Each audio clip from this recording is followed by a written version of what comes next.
Hello dear student, today we shall read the story of your supplementary book in the kingdom of fools.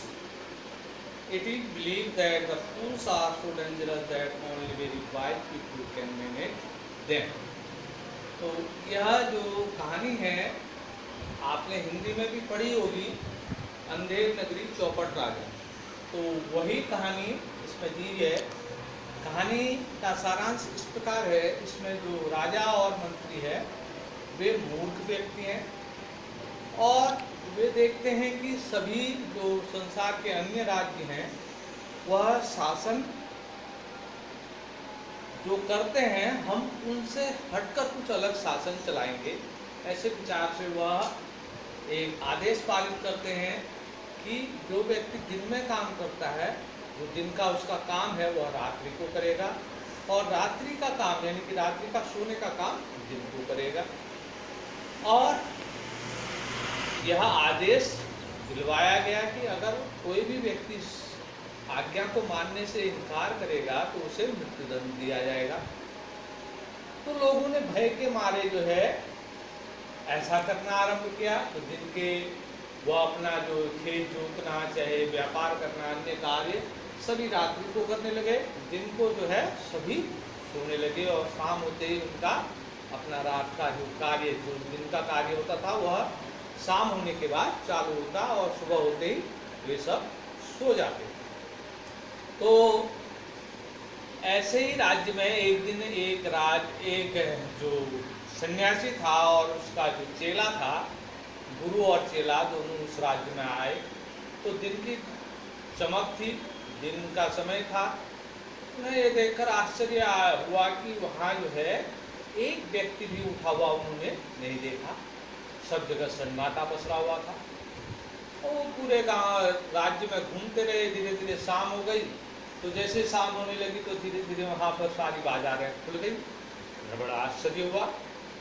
और कुछ देर बाद उन्होंने जब खाने पीने के सामान लेना चाहा तो उन्हें यह देखकर और आश्चर्य हुआ कि हर वस्तु की कीमत, चाहे आप 1 दर्जन केला लें या 1 किलो चावल लें, 1 किलो घी लें, तो सबका कीमत एक ही थी, 1 टका। बड़ा आश्चर्य हुआ और चेला इससे बड़ा प्रसन्न हुआ क्योंकि उसे सब कुछ सस्ता दिखाई दे रहा था और खाने पीने का जो भी आइटम था बड़ा सस्ता था। तो रात्रि को जब उन्होंने खाना बना लिया, खा लिया, तो राजा को लगा कि यह जो राज्य है यह जो है राज्य मूर्खों का राज्य है। तो उसने अपने चेले से कहा, चेला ऐसा है यह मूर्खों का राज्य है, यहाँ रहना ज़्यादा समय उचित नहीं है। क्या पता वो अगले समय हमारे साथ क्या करें, इसलिए आओ चले। पर क्योंकि चेले को जो है वहाँ सब कुछ सस्ता मिला, खाने पीने का आइटम सस्ता था, तो वह लालच के कारण उसने जाने से मना कर दिया। तो जो गुरु था उसने भी जो है चेले को वहीं पर छोड़कर वह चल दिया। अब क्या हुआ, एक दिन क्या हुआ, एक धनी व्यापारी के घर में एक दिन के उजाले में एक चोर घुसा और उसने दीवार में सेंध लगाई, अंदर घुस गया और दूध का सामान लेके जैसे वह बाहर जा रहा था तो वह दीवार को थी, पुराना मकान था, दीवार कच्ची थी, तो जो सेंध लगाई थी उससे निकल नहीं रहा था कि वह दीवार गिर गई और वह जो कल्प्रिट था यानी कि वह चोर था वो वहीं पर मर गया। तो चोर का भाई जो है राजा के पास दौड़ा गया, बोला महाराज अन्याय हुआ है। जब मेरा भाई जो है अपना पुश्तैनी काम कर रहा था तो एक दीवार गिर गई और मेरे भाई को मार डाला और उस व्यक्ति को उसने दोषारोपित किया जिसकी वह दीवार थी, क्योंकि उसकी दीवार उसने कच्ची बनाई थी और मेरे भाई पर गिर गई, वो मर गया। तो राजा बोला जरूर न्याय होगा। उसने व्यापारी को बुलाया। व्यापारी ने कहा महाराज ये मेरे पिता के समय में बनी थी, इसलिए जो है इसका दोषी मैं नहीं हूँ और मैं उस मिस्त्री को, राजमिस्त्री को जानता हूँ जिसने दीवार बनाई। तो असलियत में अपराधी वह मिस्त्री है क्योंकि उसने गलत दीवार बनाई। तो मिस्त्री को बुलाया गया। मिस्त्री ने कहा महाराज मुझे याद है जब मैं ये दीवार बना रहा था तो एक नर्तकी जो है गली में रोज अपने घूंघ बजाकर आया जाया करती थी, उसको देखकर मेरा जो माइंड डिस्टर्ब यानी कि मेरा ध्यान भंग हुआ और इस कारण मैं गलत दीवार बना बैठा, जिस कारण ये गिर गई और इसके लिए नर्तकी दोषी है। नर्तकी को बुलाया तो नर्तकी बोली महाराज इसमें एक सुनार का दोष है, क्योंकि सुनार जो है उसके पास मैंने आभूषण बनाने के लिए दिए थे, पर वह मेरे को टालता रहा, अभी ले जाओ कल ले जाओ, इस प्रकार टालता, तो मैं उसके लिए जो है उसके सुनार के घर पर चक्कर लगाती रहती थी, इसलिए इसने मेरे को देखा और ये दीवार गलत बन गई।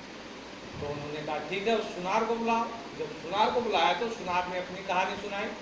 उसने कहा महाराज मेरी गलती नहीं है, असलियत में एक धनी व्यापारी के वहाँ शादी थी और आपको मालूम है व्यापारी कितने व्यग्र होते हैं, और उसने मुझसे जल्दी करने के लिए कहा तो मुझे इससे बहाना बनाना पड़ा और उस व्यापारी के कारण ही इस महिला को जो है उस गली के चक्कर काटने पड़े।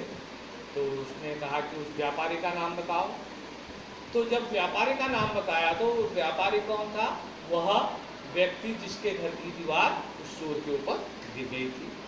तो राजा ने जो है बड़ी शक्ति से उसे बुलाया और रुखपन से कहा मुझे तो तुम्हारी शक्ल देख के शुरू में ही पता चल गया था कि तुम्हें इस वास्तविक अपराध की जड़ हो, तुम्हें फांसी दी जाएगी, सुंदरी पर चढ़ाया जाएगा।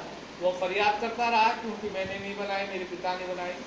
तो राजा ने कहा भैया विरासत में तुमने जब सब कुछ रहा अपने पिता से प्राप्त किया है तो उसके बदले सजा भी तुम्हें ही मिलेगी।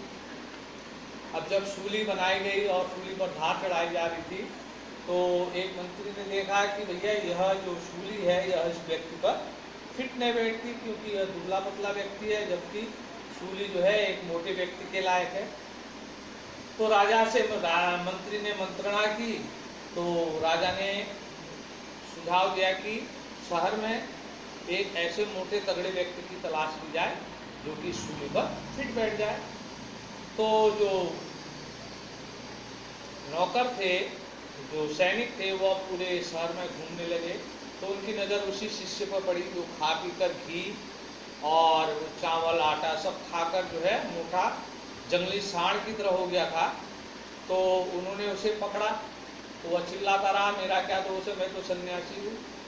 तो सैनिक ने कहा भैया ये तो राजा की आज्ञा है, हमें सूली के लिए पर्याप्त मोटा आदमी चाहिए, फिट हो इसलिए ले जा रहे हैं। तो जब उसे सूली पर ले जाया गया तो उस चेले को अपने गुरु की वही ज्ञान भरी बातें याद आई, यह मूर्खों का राज्य है, न जाने अगले समय में तुम्हारे पास क्या हो, इसलिए यहाँ से चलें। उसने गुरु को याद किया तो गुरु के पास दिव्य दृष्टि थी, उन्होंने अपने चेले की फरियाद सुनी और वह तुरंत ही उसे बचाने वहाँ चले आए और उन्होंने चेले के कान में फुसफुसा कर कहा। और तब गुरु ने बोला राजा से महाराज गुरु महान होता है या चेला? तो राजा ने बोला भाई निश्चित रूप से गुरु महान होता है। तो बोला मैं एक बात कहना चाहता हूँ, आप मेरी बात इससे मना नहीं करेंगे, सबसे पहले मुझे सूली पर चढ़ा दो। चेला जो है उसकी बातों को समझ गया अपने गुरु की, वह चिल्लाने लगा पहले मेरे को फांसी दो, मुझे पहले लाओ। तो राजा असमंजस में पड़ गया, भैया ये दोनों फांसी चढ़ना चाहते हैं, सूली चढ़ना चाहते हैं। उसने गुरु से कहा भैया ये तो हम इसलिए चढ़ा रहे हैं कि ये सूली पे फिट है, तुम क्यों चढ़ना चाहते हो? उसने कहा मैं क्यों बताऊं, अगर मैं बताऊंगा तो तुम पहले ये बताओ, मुझसे प्रॉमिस करो कि तुम मुझे फांसी दोगे। उसने कहा ठीक है। तो वह एक कोने में ले गया, उससे कहा कि यह सूली जो है नई सूली है और यह राज्य जो है महान राजा का राज्य है, इस सूली पर जो पहले सूली चढ़ेगा वह अगले जन्म में राजा बनेगा और जो उसके बाद चढ़ेगा वो उसका मंत्री बनेगा। अब राजा सोच में पड़ गया क्योंकि वह अगले जीवन के अगले चक्र में भी किसी को अपना राज्य नहीं देना चाहता था, इसलिए उसने उस समय जो है वह फांसी का जो ऑर्डर था वह कैंसिल कर दिया और अपने मंत्री से गुपचुप मंत्रणा की। तो उन्होंने कहा भैया अगले चक्र में भी हम राजा किसी को नहीं देखना चाहते। तो उन्होंने गुपचुप तरीके से वह जेल में गए और जो गुरु चेले को आज़ाद कर दिया और नौकरों को गोपनीय रूप से सलाह दी कि जो व्यक्ति हम रात को भेजेंगे तो चुपचाप तुम उसे पहले, जो व्यक्ति आएगा उसे पहले फांसी दे देना और जो बाद में आए उसे बाद में दे देना। और उन्होंने गुरु चेले का वेश धारण करके अपने जो गोपनीय सैनिक थे, अपने विश्वास पात्र सैनिक थे, उसके माध्यम से जो है वहाँ सूली पर गए और जल्लादों ने उन्हें एक एक करके दोनों को सूली पर चढ़ा दिया। अगले दिन जब उनकी लाशों को कौवे और गिद्धों को खाने के लिए फेंका जा रहा था तो उन्होंने देखा कि राजा और मंत्री तो मारे गए। अब उन्हें अपने राज्य की चिंता हुई। तभी उन्हें जो है, जो राज्य के निवासी थे, उन्हें गुरु और चेले की याद आई और वह उन्हें खुशामद करके लाए और उन्हें राजा और मंत्री बना दिया।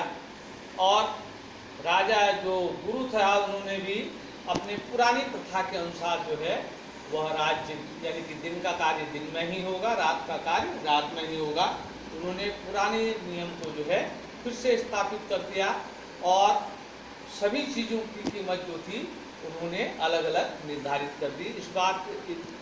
इस प्रकार से पुनः जो गुरु था उसने पुराने हिसाब से जो है अपने राज्य को पुनः स्थापित करवा दिया। तो यह इस कहानी का सारांश था। अब ये कठिन वर्ड जो है आप इसे उतार लेंगे, कल इससे संबंधित प्रश्न उत्तर आपको कराए जाएंगे। धन्यवाद।